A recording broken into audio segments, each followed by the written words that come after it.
Hi guys, and welcome to the Ace Tanker for the M4A3E8, the Tier 6 American medium tank. I was going to say premium medium tank there for a moment, but it's not. It is, although there is a premium medium tank, the Fury, which is basically the same tank. A couple of small differences, minor differences between this tank and the Fury, but very, very minor. In fact, to all intents and purposes, when I'm playing the Fury, I feel as if I'm playing this tank. Now, I rebought this tank straight after I got the Ace and the M3 that I brought to you on a video earlier. So yeah, back-to-back Ace Tankers, because this is my first game in the M4A3E8. What a waste of money! Bought the tank and put camo on it and equipped it and everything else, and then aced it first game. That sucks. Yeah, anyway, because I've got the Fury in my garage, I decided, I like this tank, I really do, but because it's so similar to the Fury, there was no point in keeping them both. So after this game, I sold this one as well, even though I like it. But as I say, the Fury is just as good as this, in my opinion. But the M4A3E8, I think it's a very, very good tank. It's a very, very good all-rounder. It's got its problems, but I think as a medium tank, it's one of the first real medium tanks that, you know, you could play or feels as if it's a medium tank, because it's an all-rounder. It can snipe, it can support, it can flank, it can be played like a medium tank. It's a little bit tall, you know, compared to a lot of other medium tanks, but it's okay. So the M4A3E8, I think it's quite competitive. But the only disappointing thing about this tank is its gun, because this is a tank that it's a tier 6. It will see tier 8s, and you've only got 128mm of penetration, which is going to struggle against higher tier tanks, and you've got 115 damage, so you've got very low alpha damage and, you know, penetration that is okay if you're top tier, I suppose, but can still lack. So that's about the only disappointing thing about this tank. It is a 76mm, which is historically accurate. The Easy 8 came with the 76mm as standard, unlike earlier variants of the M4 Sherman, which came with a 75mm or a 76mm or a short-barreled 105mm. The Easy 8 came with the 76mm as standard. Why is it the Easy 8? Really, it's just down to the suspension. Now, there were a few design... This is an upgraded M4 Sherman, of course. So there were a few design differences to between the Easy 8 and the M4 Sherman.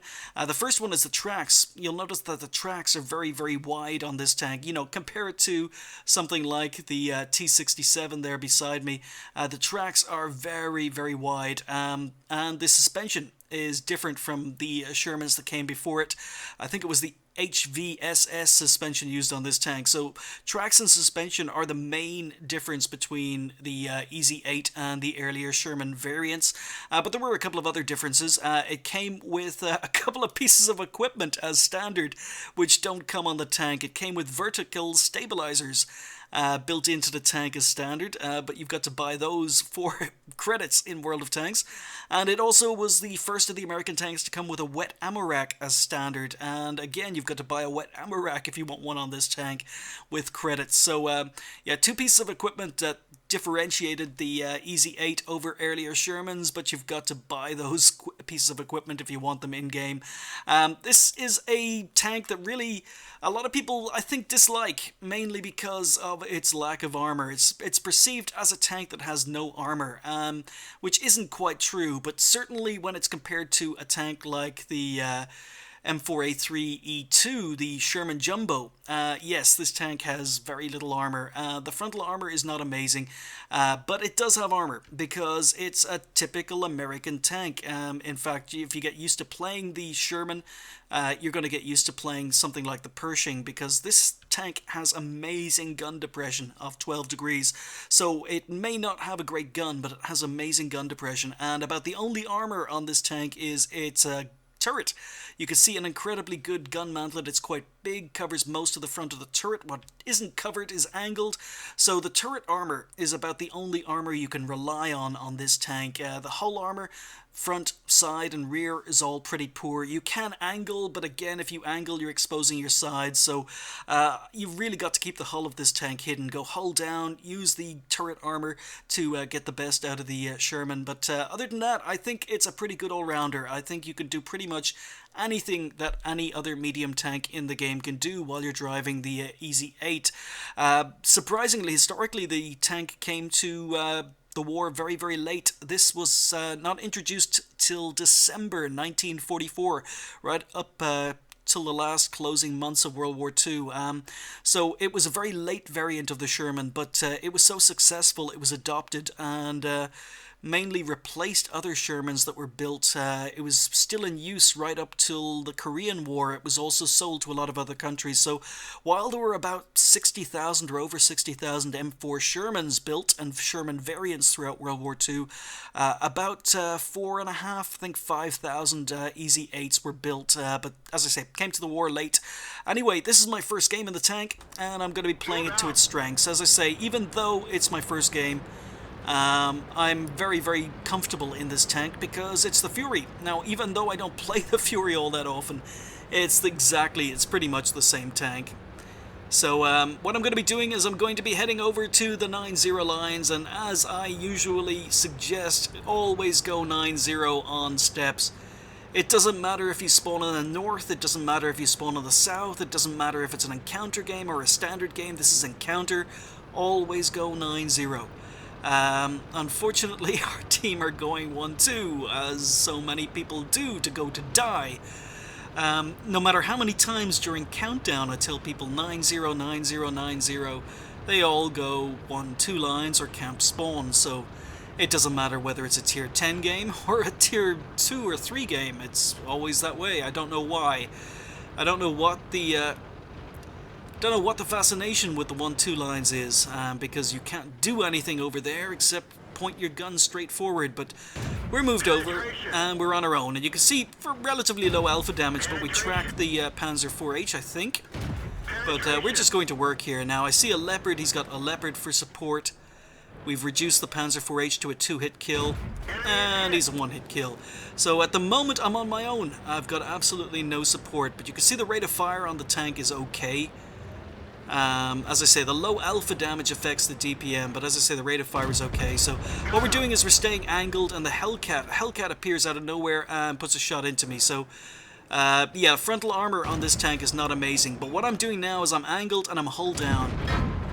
So I'm angled, I'm hull down, I'm showing them my strongest armor at the front of my turret, and you can see how well we're bouncing here. So just playing the tank to its strengths, keeping it angled, only giving them my turret to shoot at. And, yeah, just going to work here, but you can see how many shots it's taking me to finish off enemy tanks. I mean, we had to put 5 shots into the Panzer IV-H to kill him. So the alpha damage is lacking. You know, when it takes 5 shots to kill an enemy tank, you know, of your own tier and own type, then, yeah. The DPM really does suffer as a result of that low alpha, but again, we're moving up, and we're only showing our strongest armor. We're staying hull down, only showing our strongest armor, and I miss, I bounce on the Hellcat. Oh, and he's got fed up of bouncing, and he switched to premium ammo, so he took out my gun, but we should be able to finish him. No! Someone else finishes him. So a little bit of fail there. Took a snapshot, missed, and yeah, if he took out my gun, or if he hadn't taken out my gun, I would have gotten him earlier. But now I'm down to 300 health, and unfortunately there's a Cromwell, there's a Leopard that's just killed our Su-85, so full health Cromwell. There's a Stug up there as well, but I noticed that the Leopard is trying to flank. No, he's running away, and here we go, 12 degrees of gun depression. Even though we're reversing up, we could take him out. So the gun depression, turret armor are the 2 biggest strengths this tank has. So I'm trying to exploit them, trying to use them. And now we're going to try and do some flanking. So I've finally got support. I've got 2 Stugs and a Panzer IV-H up here with me. So enemy Stug here would take 1 shot, get into cover. There are 2 arty on this in this game, and I am a wary, because the armor on this tank, as I say, is not amazing, and arty can really, really hurt you. But in the meantime, 12, as I say, look at that gun depression, absolutely amazing. So I'm not sure if our Stugs are capping, or Panzer IV-H is capping, or they're just trying to annoy the Cromwell, but I'm worried about arty. I've got the Stug down to a one-hit kill, so what I'm going to do is I'm going to try and take out the Stug first. Oh, he's actually a 3-shot kill. I didn't realize that. I thought he was a 1-shot kill, but there we go. The rate of fire is pretty good. Take out the Stug. Now we've got the Cromwell from the back. I'm trying to track him. And there we go. Lack of alpha damage. Can't track the Cromwell. Missed my track shot. Trying to track him in place. There we go. And now he's tracked. He's ignoring me. And I'm taking a risk here because of the 2 arty. Oh, wow. Forgot arty shot me there, but yeah, once again, using our gun depression, we're only giving him our turret to shoot at. He's had enough. He's running away. We're going to chase him down. And he gets taken out. So, as you can see, our team, the mostly of which Lemming trained the 1-2 line, are all dead. Because the 1-2 lines is just... Don't ever go 1-2 lines, guys. It's just so bad. Actually, you know what? I'm going to make another video. Maybe not tonight, but I'll make a video sometime in the future discussing this map and why the 9-0 lines are better than the 1-2 lines. And even if you're top tier heavy, why I think you should go 9-0 lines. But anyway, our team are asking us to cap, and our Stug 3 is saying, what a greedy. I think he's complaining. He's complaining over the fact we're going to go kill the enemy tanks as opposed to capping. So yeah, capping, wonderful. You know, it's a good idea if you're in danger of losing the game. But at the moment, I know that I've got superior view range than any of the tanks on the enemy team. So we bounce on a bishop, unfortunately. Look, I think he took a blind shot. I'm not sure he can actually see me. And once again, someone nicks a kill every time. M6 tells us in chat that the OI was at 2%, but I actually knew he was on low health anyway. Now look at this, shot on the move, KV1. He will have spotted me after shooting. So just using my maneuverability, we can do 46, 47, 48, get up to 50 kilometers an hour easily. So the KV1 is on full health, and I'm on 300 health, so I'm not going to engage him. There's the OI. Oh, luckily the OI misses, but we take him out with a premium round. Needed a premium round to ensure a kill on the OI. That's the tier 6, not the tier 5.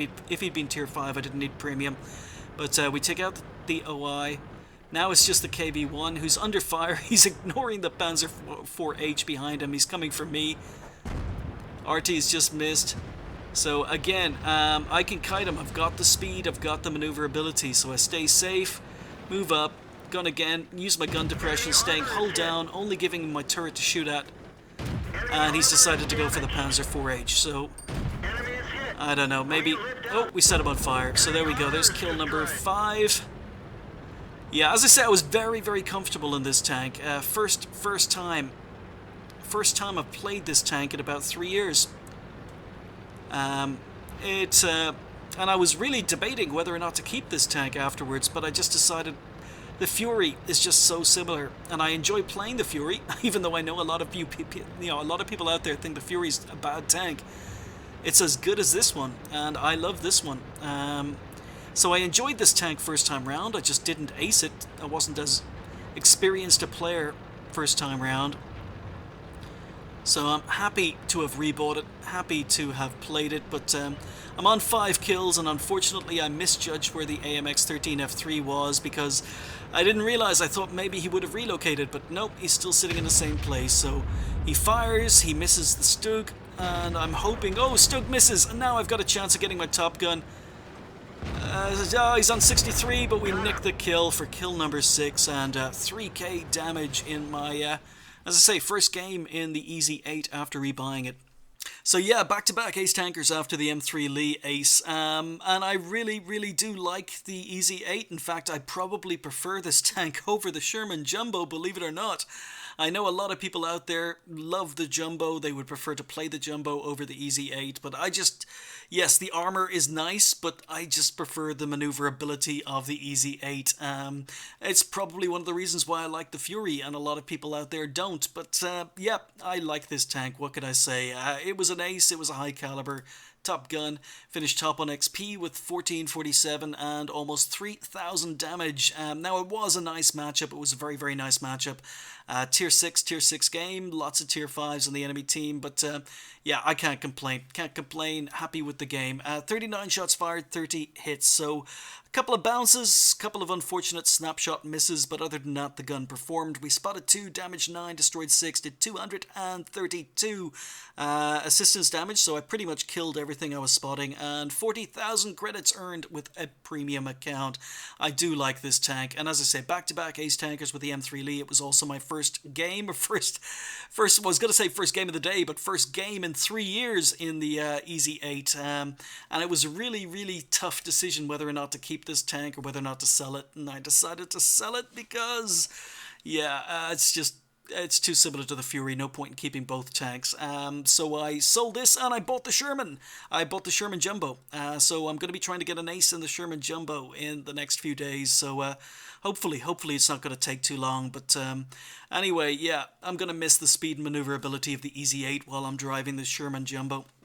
That's the ace in the Easy 8, guys. So as per usual, as to celebrate 4K subscribers, I'm going to be giving away 2 Steam games on this particular video. All you need to do is leave a comment. Thanks for watching. I'll see you next time.